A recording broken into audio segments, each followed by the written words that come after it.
আসসালামু আলাইকুম প্রিয় দর্শক, স্বাগত জানাচ্ছি মুন নিউজ হাবের আজকের আয়োজনে। শুরুতেই সংবাদ শিরোনাম। প্রথমেই জানিয়ে দিব, বেঁচে আছেন আয়াতুল্লাহ আলী খামেনি, এবার প্রকাশ্যে আনল ইরান। জানিয়ে দিব, ইরানের ক্ষেপণাস্ত্র বৃষ্টিতে দিশাহারা ইসরায়েল, বহু হতাহত। জানিয়ে দিব, রাশিয়া ইরানের বিশ্বস্ত বন্ধু হিসেবে থাকবে, জানালেন পুতিন। জানিয়ে দিব, বদলে যাচ্ছে যুদ্ধের সমীকরণ, ইরানের হামলায় শত শত ইসরায়েলি হতাহত। এবং সর্বশেষ জানিয়ে দিব, মধ্যপ্রাচ্যের জ্বালানি কেন্দ্র উড়িয়ে দেওয়ার পাল্টা হুমকি ইরানের। এতক্ষণ শুনছিলেন সংবাদ শিরোনাম, এখন থাকছে বিস্তারিত। ইসরায়েলে দফায় দফায় শক্তিশালী ক্ষেপণাস্ত্র হামলা চালাচ্ছে ইরান। একের পর এক ব্যালিস্টিক মিসাইলের বিস্ফোরণ ঘটছে অবৈধ ভূখণ্ডটির বিভিন্ন শহরে, ঘটছে ব্যাপক প্রাণহানি। হতাহত ও ক্ষয়ক্ষতির তথ্য প্রকাশে নজিরবিহীন কড়াকড়ির মধ্যে ইতোমধ্যেই ৬ জন নিহত ও শত শত আহত হওয়ার খবর প্রকাশ হয়েছে। তেল আবিবের আকাশ প্রতিরক্ষা ব্যবস্থা ভেঙে পড়ায় এসব ঘটনা ঘটছে বলে সচেতন মহমের ধারণা। শনিবার ২ বড় ও গুরুত্বপূর্ণ শহর ডিমোনা ও আরাদে ব্যালিস্টিক মিসাইল দিয়ে তাণ্ডব চালিয়েছে ইরান। এতে কয়েক ডজন ভবন ধসে পড়েছে, স্থানীয় হাসপাতালে জরুরি অবস্থা ঘোষণা করা হয়েছে এবং স্থানীয় বিভিন্ন সড়কে শুধু অ্যাম্বুলেন্সের সাইরেন শোনা যাচ্ছে। এরপরও নিস্তার পাচ্ছে না উগ্র ইহুদিবাদীরা। প্রতিশোধমূলক হামলা অব্যাহত রেখেছে ইরান। কিছুক্ষণ পরপর ইসরায়েলের বিভিন্ন শহরে সাইরেন বাজছে ও সতর্কবার্তা পাঠানো হচ্ছে নাগরিকদের মোবাইল ফোনে। ইসরায়েলের সোরোকা হাসপাতালে রাতভর প্রায় ১৫০ জন চিকিৎসা নিয়েছেন বলে জানা গেছে। ইসরায়েলি সামরিক রেডিওর প্রতিবেদন অনুযায়ী ডিমোনা ও আরাদ শহরে ইরানি ক্ষেপণাস্ত্র হামলার পর প্রায় ১৫০ জন আহত ব্যক্তি সোরোকা মেডিকেল সেন্টারে চিকিৎসা নিতে এসেছেন। নতুন ইরানি ক্ষেপণাস্ত্র হামলার খবর। ইসরায়েলি সামরিক বাহিনী জানিয়েছে যে তারা ইরান থেকে ইসরায়েলের দিকে ছোড়া নতুন এক দফা ক্ষেপণাস্ত্র ঢেউ শনাক্ত করেছে।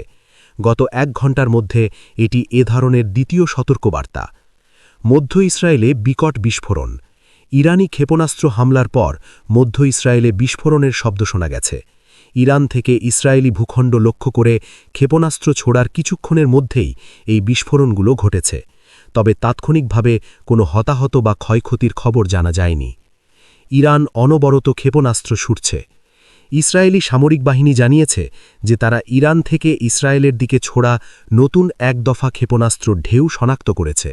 গত ১ ঘণ্টার মধ্যে এটি এ ধরনের দ্বিতীয় সতর্কবার্তা। মধ্য ইসরায়েলে হতাহত। ইসরায়েলি হোমফ্রন্ট কমান্ড জানিয়েছে যে মাত্র ১ ঘণ্টার মধ্যে ইরানের প্রথম দফা ক্ষেপণাস্ত্র হামলার সময় একটি আঘাতের খবরের পর উদ্ধারকারী দলগুলো মধ্য ইসরায়েলের দিকে রওনা হয়েছে। চ্যানেল ১২-এর প্রতিবেদন অনুযায়ী হোলন শহরেও আঘাত হেনেছে ইরানের ক্ষেপণাস্ত্র। এতে অন্তত ১ জন আহত হয়েছেন। এর আগে ইসরায়েলি সামরিক বাহিনী বলেছে যে তাদের আকাশ প্রতিরক্ষা ব্যবস্থা বর্তমানে ইরানের নতুন এক দফা ক্ষেপণাস্ত্র প্রতিহত করতে কাজ করছে। মধ্য ও উত্তর ইসরায়েলে আবার সাইরেন। ইসরায়েলি সম্প্রচার মাধ্যম চ্যানেল ১২-এর তথ্য অনুযায়ী ইরান থেকে চালানো ক্ষেপণাস্ত্র হামলার কারণে মধ্য ইসরায়েল এবং লেবানন থেকে ছোড়া রকেটের কারণে দেশের উত্তরাঞ্চলে সতর্ক সংকেত বা অ্যালার্ম বেজে উঠেছে। ইসরায়েলি অ্যাম্বুলেন্স পরিষেবার বরাত দিয়ে তারা জানিয়েছে যে মধ্য ইসরায়েলে কোনো হতাহতের খবর পাওয়া যায়নি, তবে উত্তরাঞ্চলে একজন আহত হয়েছেন।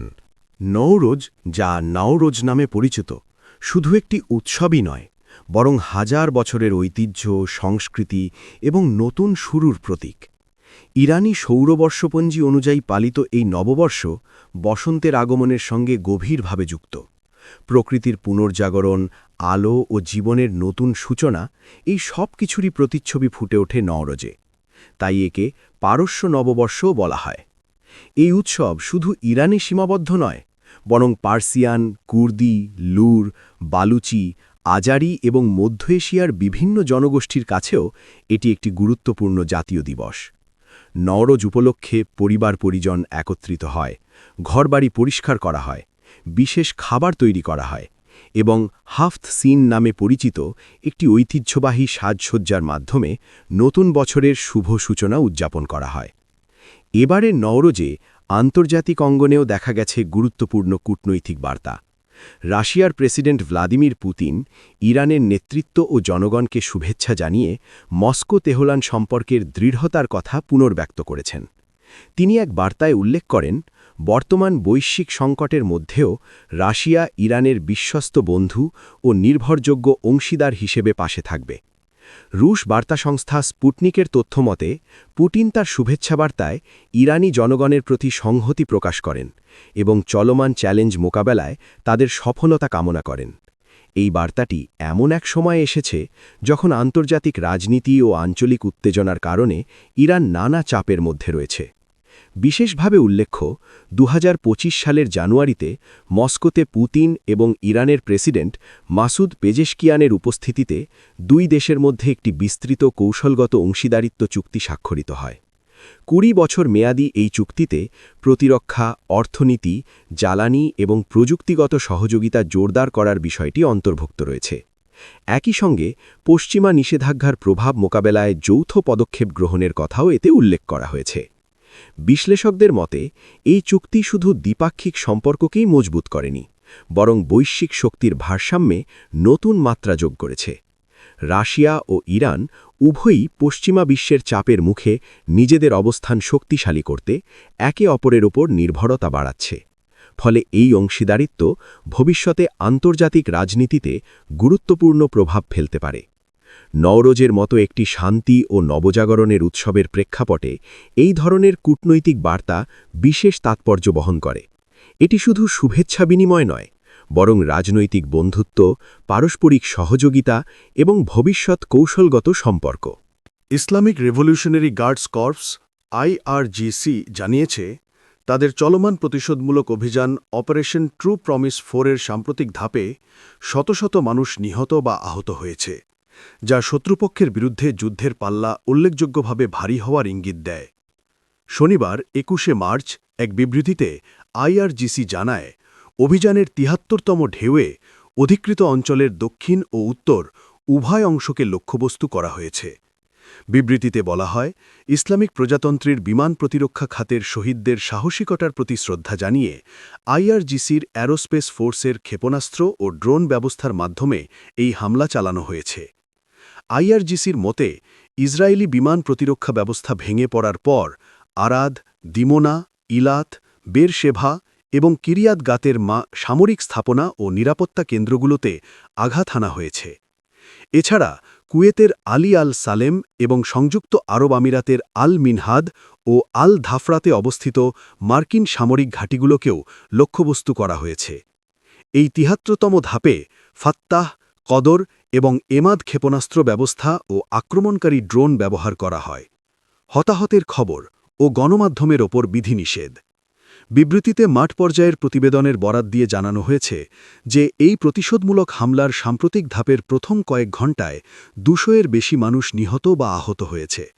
এতে আরও বলা হয়, ক্ষয়ক্ষতি ও হতাহতের সংখ্যা ধামাচাপা দিতে জায়নবাদী কর্তৃপক্ষ সাংবাদিক ও প্রত্যক্ষদর্শীদের ওপর সেন্সরশিপের চাপ বাড়িয়েছে। হিজবুল্লাহর ভূমিকার প্রশংসা।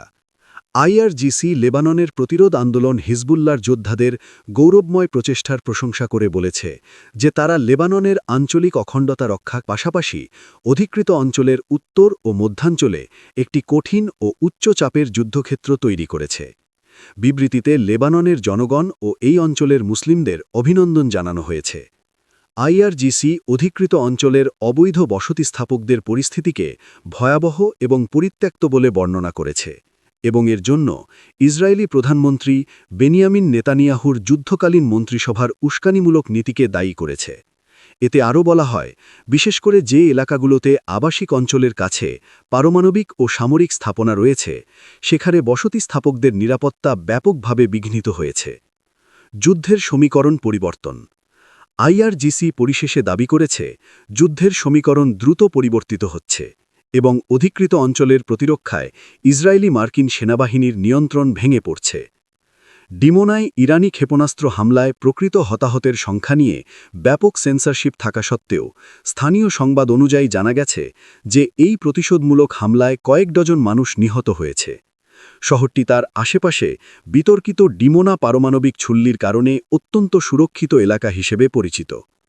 সরকারিভাবে প্রায় 50 জন আহতের কথা বলা হলেও সেখানে কয়েক ডজন অ্যাম্বুলেন্স এবং কয়েকটি মার্কিন হেলিকপ্টার মোতায়েন করায় স্থানীয়দের দেওয়া হতাহতের সংখ্যাটি সত্যের কাছাকাছি মনে হচ্ছে। এদিকে ইসরায়েলি সংবাদপত্র ইয়েদিয়ত আহারানোথ জানিয়েছে যে ইরানি প্রতিশোধের কারণে গত 28 ফেব্রুয়ারির পর থেকে তাদের তথাকথিত হোম ফ্রন্ট সবচেয়ে কঠিন রাত পার করেছে। ওই দিন থেকেই তেহরান ও ওয়াশিংটনের বিনা উস্কানিতে চালানো আগ্রাসনে ইরানের সশস্ত্র বাহিনী নিরবিচ্ছিন্ন ও চূড়ান্ত পাল্টা হামলা শুরু করেছিল। মার্কিন প্রেসিডেন্ট ডোনাল্ড ট্রাম্প ইরানের বিদ্যুৎ কেন্দ্রগুলো গুড়িয়ে দেওয়ার হুমকি দিয়েছেন। তিনি বিশ্বের জ্বালানি করিডোর হরমুজ প্রণালী 48 ঘণ্টার মধ্যে খুলে দিতে বলেছেন। অন্যথায় ইরানকে এ পরিণতি ভোগ করার জন্য প্রস্তুত থাকতে বলেছেন। তবে তার এ হুমকিকে পাত্তা দেয়নি ইরান। পাল্টা হুঁশিয়ারি দিয়েছে তেহরান। হামলা হলে মধ্যপ্রাচ্যের জ্বালানি কেন্দ্রগুলো উড়িয়ে দেওয়া হবে বলে ইরানের সেনাবাহিনী হুঙ্কার দিয়েছে। ইরানের বিদ্যুৎ কেন্দ্রগুলো বিধ্বস্ত করা ট্রাম্পের হুমকির জবাবে উপসাগরীয় অঞ্চলের অবকাঠামোর উপর পাল্টা হামলার হুমকি পুনর্ব্যক্ত করেছে ইরানের সামরিক বাহিনী। ফার্স নিউজ এজেন্সির বরাতে দেওয়া এক বিবৃতিতে ইরানের সামরিক বাহিনী জানায়, পূর্ববর্তী সতর্কবার্তা অনুযায়ী যদি শত্রুপক্ষ ইরানের জ্বালানি ও শক্তি অবকাঠামো লঙ্ঘন করে, তবে এ অঞ্চলে যুক্তরাষ্ট্র ও তার মিত্রদের অর্থাৎ রেজিমের মালিকানাধীন সমস্ত জ্বালানি, তথ্য প্রযুক্তি এবং পানি শোধন অর্থাৎ ডেসালিনেশন অবকাঠামোকে লক্ষ্যবস্তু করা হবে। শনিবার 21 মার্চ রাতে ট্রাম্প ইরানকে পারস্য উপসাগরের এই গুরুত্বপূর্ণ নৌপথটি জাহাজ চলাচলের জন্য খুলে দিতে 48 ঘণ্টার সময়সীমা বেঁধে দেওয়ার পর এ বিবৃতি এল।